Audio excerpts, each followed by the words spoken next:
Allah, makasih. Salam. Allah. Makasih Ustaz. Allah. Bang. Nah, ini Abang Jal nih. Allah.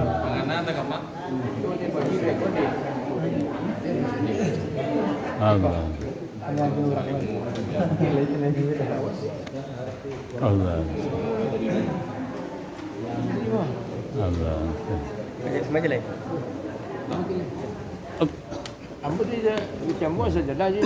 Misalnya ambil tak ambil ambil tu susah.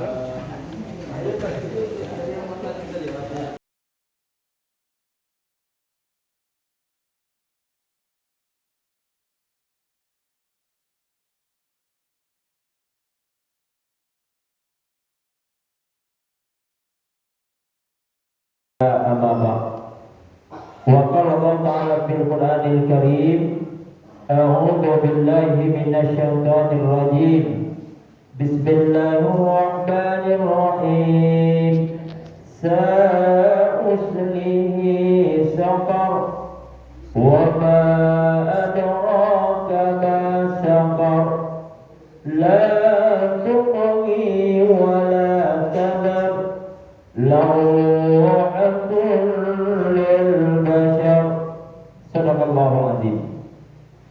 Bapak-bapak dan ibu-ibu jemaah subuh yang dimuliakan Allah Subhanahu wa taala, bersyukur kita kepada Allah Subhanahu wa taala, alhamdulillah kita masih diberikan oleh Allah nikmat hidup sehingga kita masih bisa untuk bernapas. Kita masih diberikan oleh Allah nikmat sehat dan kita masih diberikan oleh Allah nikmat hidayah iman. Sehingga kita dapat melangkahkan kaki, mengayunkan tangan menuju rumah Allah dalam rangka kita berubudiyah kepada Allah Subhanahu wa taala. Kenapa dan Ibu? Kita ini tidak cukup dengan mengucapkan kalimat alhamdulillah ketika kita diberikan nikmat oleh Allah, tetapi juga kita implementasikan, kita buktikan dalam bentuk kita beribadah kepada Allah Subhanahu wa taala.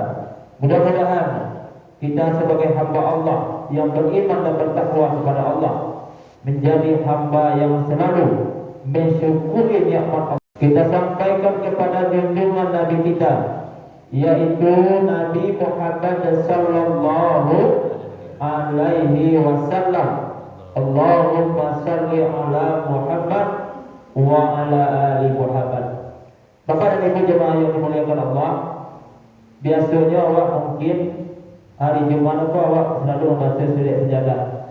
Tadi lupa mungkin Ustaz, orang belum manusia bu. Kadang-kadang itulah namanya awak manusia bu. Lupa. Itulah kodrat awak sebagai manusia. Kita sama-sama memaafkan aja awak. Itu kan tidak perlu wajib dari Ustaz. Jadi tak masalah. Jadi mudah-mudahan akan datang besok bisa terkenal. Kalau dapat sama-sama mengenang siapa, sama-sama mengingat ada. Bapak dan Ibu jemaah yang dimuliakan Allah, pagi ini kita angkatkan tema orang-orang yang dimasukkan Allah ke dalam neraka sakar. Ba'a mangkonya itu dia juga dia awak. Dek kerana kini kolam banyak mana manusia dan lalai padu. Ndak namu beribadah kepada Allah, merasa hidup di dunia ke hidup dan salah orang-orangnya. Ada yang merasa diri mundur-undur untuk beribadah kepada Allah. Padahal betapa banyak peringatan Allah di dalam Al-Quran supaya awakmu menjadi hamba Allah yang bertakwa, menjadi hamba Allah yang beriman dan bertakwa kepada Allah Subhanahu wa taala. Jadi pagi ini kita bahas tentang surah Al-Mudaththir ayat 26 sampai ayat 29. Apa kata Allah peringatannya dalam Al-Quran ini? Sa'uslihi saqar. Kata Allah, aku akan memasukkan manusia ke dalam neraka saqar. La wa ma adraka ma saqar. itu apa? La tubghi wa la tazar. Neraka sakar itu adalah pembakar manusia. Lawahatul basar. Neraka sakar adalah pembakar manusia. La tubghi wa la tazar. Bahwa neraka sakar itu tidak meninggalkan dan tidak membiarkan. Bapak dan Ibu jemaah yang dimuliakan Allah Subhanahu wa taala, kedahsyatan azab Allah di dalam neraka yang namanya neraka sakar ini adalah luar biasa. Kenapa demikian? Yang namanya panas api neraka itu perbandingannya dengan panas di dunia itu 1/1000, Pak. Seketik saja dilemparkan oleh Allah api neraka sakar itu ke dunia, akhirnya Allah bisa membumi hanguskan dunia. Bab itu manalah kedahsyatan Allah dalam azab di dalam neraka sakar. Kita bangun gini kok. Seketik sewa tabakai pada api itu, itu dah tanggung-tanggung angin ya. Kini panas itu jauh berbeda. Beda di mana? Sampai 6.000 kalau seketik saja dilemparkan oleh Allah api neraka ke dunia, bisa hangus bumi Bapak Ibu. Baik itulah Allah menggambarkan azabnya di dalam neraka. Tapi dah banyak banget peringatan Allah itu, tapi kadang-kadang diabaikan oleh kebanyakan manusia. Tapi Pak Ibu di masjid iman tetapi Allah tidak apa. Mudah-mudahan selalu istiqomah sampai selesai bulan Ramadan. Sampai tidak ini berupaya untuk mendapatkan malam Lailatul Qadar. Malam tadi kita angkat tema tu malam Lailatul Qadar. Cuman semua khawatir jadi Pak, kau dia ini judul malam Lailatul Qadar lah sudah 10 ustaz yang lain bagi tema tu. Jadi ada orang 2 kali gitu. Jelas ada bu. Malam Lailatul Qadar lah tahu ya. Lalu ustaz yang membahas. Alah Pak. Ada dah. Mereka kasih mau cerita tu. Jadi kalau malam Lailatul Qadar itu apa Ibu? Memang di dalam hadis Rasulullah itu Allah rahasiakan malam Lailatul Qadar. Kalau seandainya ditakut di Allah memang malam 21 atau malam 23, mungkin awak rami mana masa dibuat.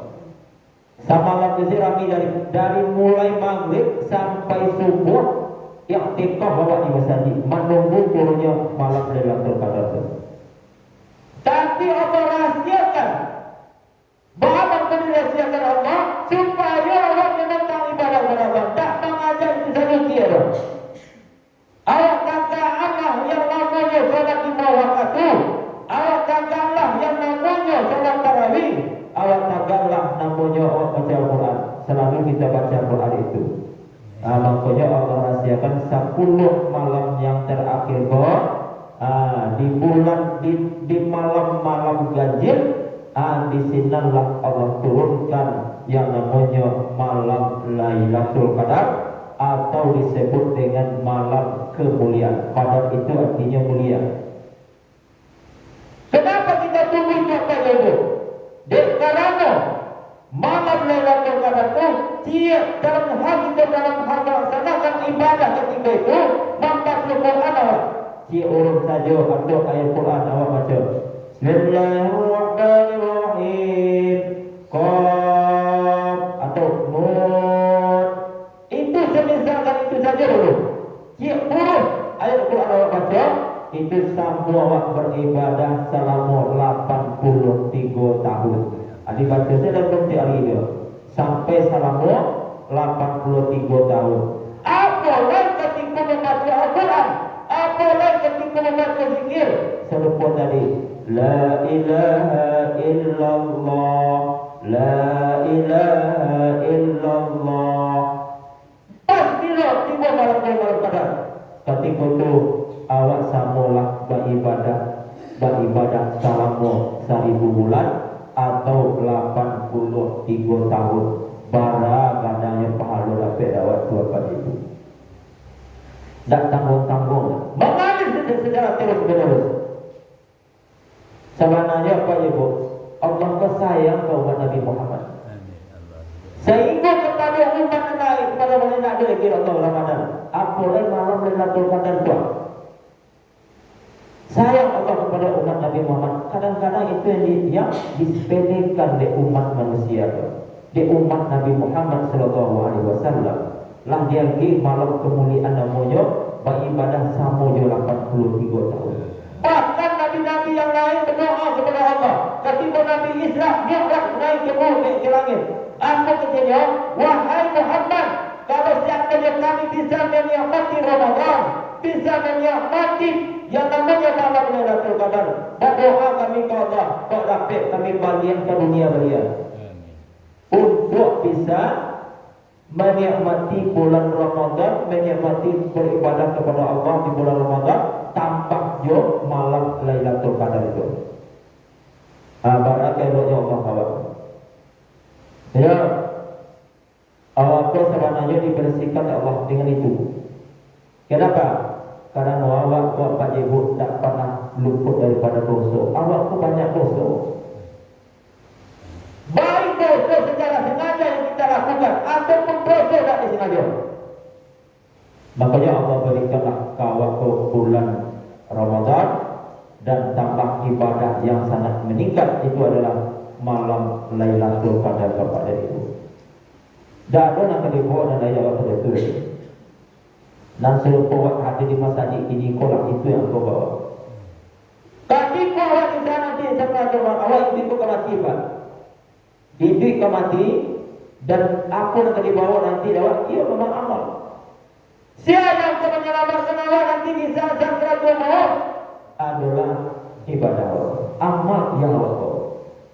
Makanya let percaya Pak Ibu, nan taat ibadah kepada Allah serupa awak Pak Ibu ini kok tibalah azal dari Allah, dipanggil oleh Allah, datanglah malaikat Israel, awak adu ibadah. Assalamualaikum bulan, waalaikumsalam, tersenyum dengan datanglah ibadah waktu awak dan menyelamatkan awak. Makanya di dalam Al-Quran dari surah An-Nazi'at Pak, dibuat saja di surah An-Nazi'at. Awak ko ada dua yang dicabut nyawa awak oleh malaikat. Dan pertama je lunak, lemah lembut, dan kedua adalah dengan keras. Mana dia? Wan-nazi'ati gharqa, wan-nashrati nashta. Demi malaikat yang turun dari langit dengan mencabut nyawa dengan lemah lembut, dan demi malaikat yang turun dari langit mencabut nyawa dengan keras. Itu dua. Jadi jangan khawatir awak lakukan ibadah kepada Allah itu diberikan oleh Allah, dicabut nyawa itu dengan lemah lembut dari malaikat Israel. Tapi bagi yang tak ibadah dengan baik dan tak do ibadah sholat malam, itu akan dicabut nyawa di Allah dengan keras. Itu saja. Siapa yang mencabut nyawa keras itu melalui perantaraan malaikat Israel. Dan dibawa di nasib dia, dibawa beko di alam kubur dan akan menyelamatkan awak bahan. Yang menyelamatkan adalah amal ibadah awak. Yang tikaf di masjid, duduk awak di masjid. Serupa bila malam Lailatul Qadar itu, Ustaz, kalau di rumah bahan, tak memang di masjid. Nabi, ibu apa? Sengaja 10 malam terakhir Tuhan, dia ke masjid baik. Makanya Nabi nak pulangnya. Makanya di antara nasi dia Aisyah supaya bawa dia mau fokus ibadah di masjid selama 10 malam terakhir. Fokusnya beribadah. Tapi kini kok kadang-kadang itu dah kurang. Dan jarang banget apa? Tak tamu yang di masjid dia di rumah je lah. Baca ni berapa malam Lailatul Qadar tu di rumah. Sementara awak dianjurkan i'tikaf di masjid. Apa di rumah saya kau salat tahajud, baca Quran. Tapi yang dianjurkan oleh Allah itu adalah di masjid. Nabi lah mencontohkan 10 terakhir tu ini lah kurang lalu dek kerana yang i'tikaf di masjid. Di masjid, bukan di rumah. Wallahu a'lam bahwa ibadah itu mau di masjid. Makanya jangan sampai ragu. Iya tu kau. Patah dia dari sana kan pengurus sampai organisasi malam tadi. Mulailah malam itu dipersiapkan, ada baru start kita siapkan aja lah. Sampai malam pokok mulai kini awak diumumkan ke jemaah awak iktikaf di masjid. Bagi. Dah bagi ibu-ibu berapa? Iya. Dan bersama ibu-ibu lah bukan apa-apa sekolah. Tapi tentu kalau dapat buat anak, dibuat anak. Biarlah, lalu anak dia ada salah ya. Pas di masjid turun yang namanya malam Lailatul Qadar itu sudah dapat pahala yang kadang. Bapak Ibu jemaah yang dimuliakan Allah Subhanahu wa taala. Kita balik cerita tadi itu. Ketika di dalam Al-Qur'an tadi ada nama kata-kata la tubghi wa la tazar. Tidak meninggalkan dan tidak membiarkan. Kata Imam Al-Ghazali dalam tafsirnya yang mengintian itu. Yang dimaksud dengan tidak membiarkan dan tidak meninggalkan, orang-orang yang diazab di Allah di dalam neraka sakar, kemudian diberikan wujud yang sejelek-jelek rupa, seburuk-buruk rupa, kemudian yang diazab, dibakar dan hancur tubuhnya. Lalu dia mati tak. Setelah hancur dikembalikan lagi wujudnya, kemudian diazab, dibakar. Begitulah kedahsyatan panasnya api neraka di dalam neraka sakar. Tak tanggung itu kalau bisa membayangkan. Makanya Bapak dan Ibu jemaah yang dimuliakan Allah, siapa akan dimasukkan di Allah ke dalam neraka sakar itu? Mudah-mudahan awak tak termasuk golongan orang yang dimasukkan Allah ke dalam neraka sakar. Siapa yang akan dimasukkan Allah? Nang pertama bukalah surah Al-Mudaththir ayat 3. Dikatakan Allah yang pertama adalah lam nakuna minal musallin. Orang yang dimasukkan di Allah ke dalam neraka sakar itu adalah orang yang tidak melaksanakan ibadah salat kepada Allah. Jadi kalau orang yang tak sembahyang, Pak, yang tak solat, tampaknya di dalam neraka sakar. Tak ada gunanya di dunia kau kalau tak sembahyang. Tak ada gunanya. Barang kalau tak ada gunanya, bisa dapat azab Allah. Kalau sudah puluh lagu itu. Sebatang pohon daunnya rimbun, lebat bunganya semuanya, walaupun hidup 1000 tahun, kalau tak sembahyang apa gunanya, walaupun hidup 1000 tahun, kalau tak sembahyang apa gunanya. Tak ada gunanya. Makanya kita Ghazali awakku adalah salat yang awak kerja itu adalah as-salatu imanuddin. Salat itu adalah tiang daripada agama. Caranya dakwah untuk menegakkan amal ibadah yang lain. Sementara salat saja tidak didirikan. Siapa yang kini membaratkan awak membangun bangunan rumah atau masjid kau tak ada tiang, mereka mungkin tak ada yang awasnya ada tiang tu Pak. Tak mungkin Sementara yang tiangnya tak boleh. Makanya mantapkanlah ibadah salat kita dulu. Mantapkan amal ibadah salat kita. Kita kuatkan yang awak tadi buat. Baru nanti kita bisalah membuat ibadah-ibadah yang lain. Ada artoknya, ada lotengnya, ada salat sunahnya, ada ibadah puasa sunahnya, ada ibadah zikirnya, ibadah baca Qurannya.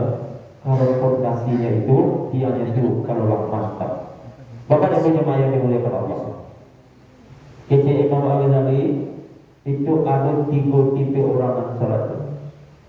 Yang pertama kece beliau ada orang yang memang betul-betul tak salat. Ia memang tak salat yang kerajaan. Memang tak salat. Padahal kata Rasulullah yang membedakan antara orang kafir dan orang yang beriman itu Pak, ia memang tak di salat. Kalau orang yang beragama Islam tak salatnya dimasukkan oleh Allah, dimasukkan dalam kategori kafir atau kufur dalam arti kafir dalam arti yang kufur nikmat. Tapi bagi orang yang non muslim, termasuk dia kafir, telah tampil dalam karak-karak neraka. Kafir dalam arti berpun nikmat, lah banyak nikmat diberikan Allah, tidak ada merasa bersyukur kepada Allah. Ba'a contohnya, awak kau bapak dan ibu dah cukup awak alhamdulillah saja lah. Yes. Di samping kita meyakini itu adalah nikmat yang kita terima, disyukuri oleh awak jo ibadah. Nampak dibuktikan jo ibadah. Tandanya awak boleh mensyukuri nikmat Allah. Tandanya awak boleh mensyukuri nikmat Allah. Dibuktikan lagi salat tarawih. Awak melaksanakan salat 5 waktu. Itu membuktikan awak sebagai mensyukuri nikmat Allah Subhanahu wa taala. Kemudian dan kedua kata Imam Al-Ghazali, ada orang nan lalai dari segi waktu pelaksanaannya. Lantaran suara azan di masjid, mulai kini banyak masih melanjutkan pekerjaan. Allahu Akbar, Allahu Akbar. Lah sampai la ilaha illallah. Sibuk dia tugas awak sehari-hari. Sibuk dia dengan pekerjaan itu sehari-hari. Padahal Pak Ibu dalam waktu yang singkat itu bisa dilaksanakan apa dulu. Sembahyang pun nak lebih waktu 30 minit bu. Nak sampai dah 7 minit, 10 minit awak ke masjid sebenarnya. Sebentar tu awak rukuk dan sujud kepada Allah. Silakanlah beko fantasiru fil ard. Berterbanganlah di muka bumi Allah untuk mencari karunia Allah. Sebentar diminta oleh Allah untuk rukuk dan sujud kepadanya. Tapi kadang-kadang itulah yang terabaikan. Jadi kalau awak berencana, jangan sampai ditinggallah yang namanya ibadah salat yang 5 waktu juga. Jangan sampai tertinggal ya awak. Jangan sampai dilalaikan ya awak. Ya, dolanan lalai dari segi meninggal awak. Ada dan sembahyang itu di kerajaannya sekali seminggu ya, di Jumat. Ada yang kerajaannya sekali setahun ketika Idul Fitri. Sedangkan orang berikut takbirannya satu orang ke masjid. Itu namanya samunya memperolok-olokkan Allah. Tidak sebenarnya menghambakan diri kepada Allah. Dan sebenarnya bapak ibu asal bapak ibu kini kuat. Itu nama suatu sebenarnya menghambakan diri kepada Allah. Itu dunia ku sebentar. Nabi Muhammad berapa hebat? 63. Kalau ada api umur 63 sampai 70, 80, 80 sedikit ada Allah. Ada tapi ambo je Pak, dek karananya selalu mengalaikan mengundur-undur waktunya. Kadang-kadang lain sembahyang, kadang-kadang tidak. Dan parahnya ada juga ladak ke rumah dari masjid, baradu atau rumah di masjid, tidak datang-datang ke masjid Pak. Sudah tu apa lain? Kalau umur 50 dia pergi peringatan di Allah ni. Peringatan lagi di Allah. Dia pergi penyakit stroke. Lagi penyakit stroke. Padahal beradu. Oh, ada kurang Ustaz. Tak ada kurang, pitinya banyak, olahraganya kuat. Tak ada kurang rasanya dah. Makannya dia lain dia aturnya. Tapi kalau namanya lagi peringatan Allah, timbul dapat penyakit stroke. Lah dapat penyakit stroke tu apa ibu? Sudah tu barulah dia sadar lain. Payahlah barang sulang-sulang ambil barang kacik mana payah barang 10 meter jalan dari masjid ke rumah itu ya. Lebih tak payah yang melangkahkan kaki. Payah melangkahkan kaki. Bertanya lah begini Pak. Lah mulai Pak datang masjid. Iya Ustaz, biasanya Pak sudah nampak ni mau dah Pak melengah saja. Iya dulu tu mau nak. Ayo lebih berencana ke masjid ya, tapi aku mundur-mundur je. Baru inilah ketika ambo degi penyakit dia stroke, barulah namu ambo menakut diri. Kalau tak mungkin tak jadi Ustaz. Ada hikmahnya dia kita teguran oleh Allah, namanya datang ke masjid. Bapak dan Ibu, belajar dapat ibu dah. Dan solat 5 waktu tu, dan solat 5 waktu tu tak bisa ditinggal. Siapa contohnya? Ada sahabat Nabi namanya Bu Abdullah bin Umi Maktum. Abdullah bin Umi Maktum itu butuhnya Bu. Sehingga untuk ke masjid ke payah pada sedesek masjid. Coba bayangkan awak buat pinjam atau jalan bagi kira-kira. Makanya ketika itu beliau acuk taranton kaki, sudah tu tersungkur ke tanah, berdarah.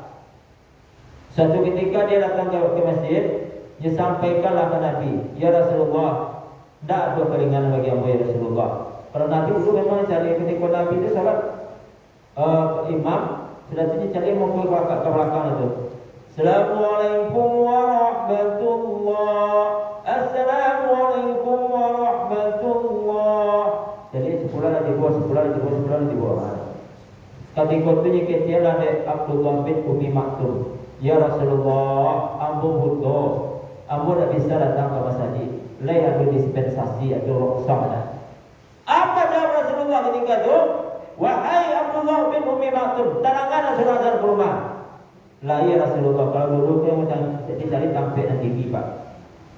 Dia tibuki si siapa mengatakan Bilal bin Rabah, si Bilal memandangkan azannya, kita buki. Ini kalian suara. Ada terangan ada ke Nabi. Lah ya Rasulullah, kalau sampai suara azan ketika kamu, makanya tidak ada keringanan bagimu untuk tidak melaksanakan sholat berjamaah di masjid.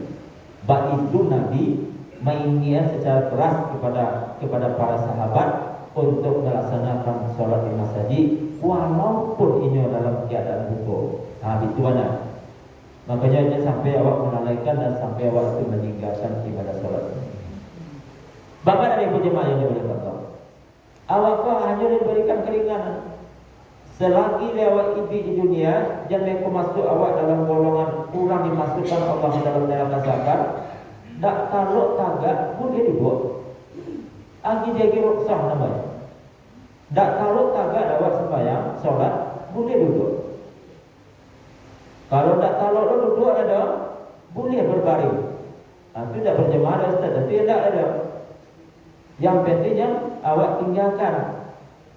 Kecuali beko ada yang dalam keadaan uzur. Yang tak solatnya pun dapat ibu. Kalau memang dia tak ada dia hilang akal atau kilo, tidak ada. Tapi dia selaginya sadar, tahu, tetap laksanakan salat. Ustaz, ada kami kadang-kadang sakit, apakah masih diwajibkan untuk salat? Lain bagi sadar awak tetap salat. Tak boleh kena air Ustaz. Kalau tak boleh kena tempel, kata mana gini dia? Abui, kemudian Ustaz kalau muka, tempel sekali lain. Abui dia, Ustaz kami tangan lain. Tak selesai doa ada. Doa sudah berdoa. Salat setelah itu. Kalau tak boleh badan awak anggota tubuh bawakannya ia mungkin dalam situasi dalam keadaan sakit bisalah dilakukan dengan tayamum. Jangan sampai dia pompat. Dia kalau sakit awak dia mari solat. Jangan. Tetap dilaksanakan awak. Apa kata engkau malah kayak apa yang dirawat di rumah sakit. Pak. Yo Pak bukan. Kini kau kalau masuk orang salat bukan. Ketika tu kalau sudah salat di masjid di rumah sakit Jamil, kayak kau sakit gula Pak.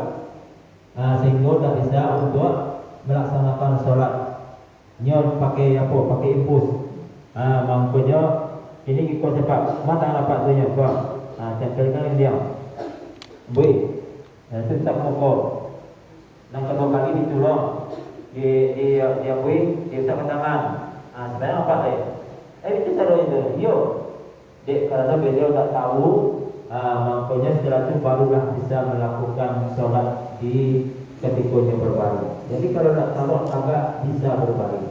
Yang penting jangan sampai tertinggal. Awak khawatir awak diuji di Allah seketik dia sakit, sehinggalah meninggalkan yang namanya ibadah solat yang dibawa waktu itu. Bapak dan Ibu jemaah yang dimuliakan Allah Subhanahu wa taala. Ada juga lain orang yang suka mau berumur taliban. Kalau bagai mau bisa biar lama tahun Allah. 5 waktu dah ketinggal. Kalau sampai dia ke umur orang gaya dalam umur 60, umur 70 dia Allah. Lainlah. Tapi kalau tak sampai umur tu bagi kira. Kadang-kadang umur saja dipanggil dia Allah. Umur 20 dah dipanggil dia, umur 30 dah dipanggil dia. Kalau dah timbul tampeknya. Kau ada kawan abu Pak Abu. Ini masih muda baru. 32 tahun. Ustaz Puloy mungkin ibu apa Pak Najib namanya ceramah dulu. Kemarin ceramah dulu. Beliau tuh muda, kuat loh, posisinya masih kuat. Tapi singkir dengan umur Allah. Pas ketika itu sudah mengajar ngaji malam, jadi kejadian anak-anak. Ini pun trompet mulia Pak. Trompet mulia kok anak-anakku semuanya. Kalau mati apa besok? Ini memang ketika itu materinya pembelajarannya itu adalah tentang penyelenggaraan jenazah. Lah sudah di jam 9 kita kan anak itu jam 9 malam sudah sholat isya. Sudah sholat isya ulang beraja oleh jam 9 sampai kan anak. Anak-anak kalau seandainya mati apa besok dah. Kalian nanti menyelenggarakan apa? Nanti memandikan apa? Malam itu jam 9 yang mengecek, jam 10 meninggal. Baik pulang ke rumah, tiba di rumah kali dapat, sudah itu makan, nasi di orang rumahnya makan, sudah makan, lah sudah makan, sakit kali Pak, sakit kali dibawa lah ke rumah sakit Indonesia, tiba di Indonesia nak dulu, mudah mana? Kalau lah tiba aja. Tapi apa je ibu dengan awak menegakkan sholat 5 waktu, awak tegakkan sholat 5 waktu, itulah yang akan menyelamatkan awak nantinya. Amin. Bapak dan Ibu yang dimuliakan Allah, 3 cerai. Yang kedua yang akan tadi yang pertama adalah orang yang tak sholat dimasukkan Allah ke dalam neraka safar. Yang kedua adalah walam nakuna nut'imul miskin, adalah orang-orang yang tak namu membayarkan zakat atau tak namu memperhatikan orang-orang fakir dan miskin. Kini kau awak bu, lah masuk minggu 10 terakhir puasa, lah puasa lagi bu, masuk nanti 23 lah bu, lah 23. Katakanlah kau alur dibayar zakat fitrah, bayarkanlah zakat fitrah sebelum nanti datang waktu takbiran di masuk lebaran 1 Syawal. Bapak kau itu, beko kalau lupa awak yang zakat fitrah dua. Coba yang ini kayak ibu apaan? Kalau lupa awak, amal ibadah awak itu beko tergantung-gantung dari antara langit dan bumi. Tak sampai ke Allah. Makanya zakat fitrah itu sangat penting kita bayarkan. Hukum pembayaran zakat fitrah itu adalah wajib. Jadi dia sampai diundurnya lah. Lah banyak bayar zakat fitrah Pak. Apa? Alhamdulillah. Kalau lah banyak bisa didistribusikan di hari menjelang lebaran, bisa perlu dimanfaatkan oleh asnaf yang menerimanya. Kalau awak bayarkan awak dah lega. Bawa ke itu, zakat fitrah itu adalah zakat untuk membersihkan diri kita. Kalau zakat mal adalah zakat untuk membersihkan harta. Jadi kalau seandainya zakat fitrah bersihkan diri, pembayarannya adalah di waktu di bulan Ramadan. Kalau zakat mal bisa dibayar pas di akhir tahun atau dibayarkan setiap sekali sebulan misalnya. Kalau sebeku membayar. Sebab beku kalau banyak itu bertumpuk-tumpuk lah balik Pak. Lah balik pembayaran zakat mal kalau lah bertumpuk-tumpuk. Ini kok kalau untuk ASN itu dipotong lah 2,5% dari gaji untuk membayarkan zakat mal. Makanya bagi jemaah yang dimuliakan Allah, orang yang tak mampu membayarkan zakat fitrah dan juga tidak mau membayarkan zakat mal, itu nanti kata Allah masukkan dalam neraka sakar. Walam nakuna nut'imul miskin, adalah orang-orang yang tidak memperhatikan orang fakir dan orang miskin. Karena asnaf daripada zakat itu adalah salah satunya adalah fakir dan miskin. Bapak dan Ibu jemaah yang dimuliakan Allah Subhanahu wa taala. Mudah-mudahan kita bermohon kepada Allah, kita terhindar dari azab Allah dari api neraka sakar. Mudah-mudahan kita selalu istiqomah dalam hal melaksanakan ibadah kepada Allah sampai selesai akhir Ramadan dan nampak perlu buktinya dalam kehidupan sehari setelah pasca Ramadan nantinya. Pada yang disampaikan pada kesempatan ini, mudah-mudahan bermanfaat bagi kita bersama. Terima kasih atas segala perhatian. Mohon maaf atas segala kekurangan. Wabillahi taufiq wal hidayah. Assalamualaikum warahmatullahi wabarakatuh. Waalaikumsalam warahmatullahi wabarakatuh. Terima kasih Pak Ustaz. Demikian wassalamualaikum warahmatullahi wabarakatuh.